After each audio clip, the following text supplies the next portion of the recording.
The U.S. federal government affects all of our lives. It is made up of three different branches. The branches were established by the U.S. Constitution, which was adopted in 1787.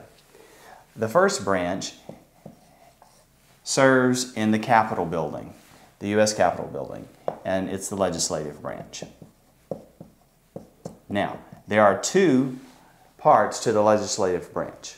There's the Senate, which is made up of 100 members, 2 from each state, and there's the House of Representatives.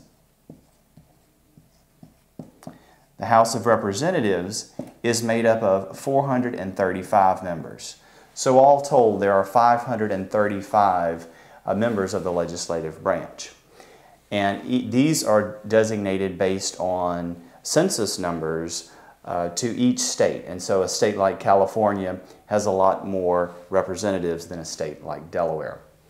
The second branch is the White House, and this is the White House, and it's the executive branch. The executive branch includes the president, and you would have the vice president and the cabinet.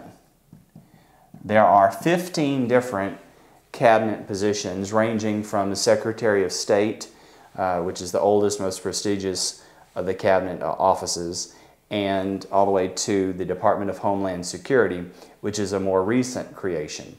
The third branch of the government is the Judiciary, which is housed in the Supreme Court, which is the top court of the land. Now, the Supreme Court, underneath them, there's the Court of Appeals, and underneath those are district courts.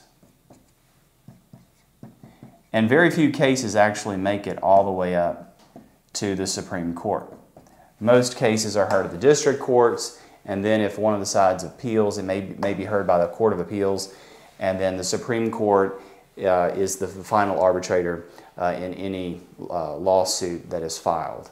And so these are the three different branches of government, and they all have different powers, and the Constitution was structured this way so that there are checks and balances between each of them, and they each have a different function. The legislative function is to make laws.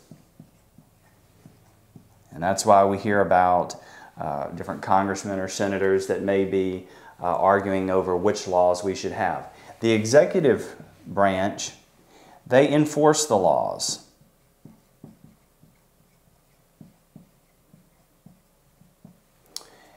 And the Supreme Court and our court system, they oversee the laws and decide which ones are constitutional and which are not, and so they evaluate them.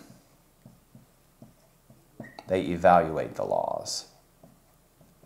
And they can determine if a law should be considered unconstitutional and removed from the books.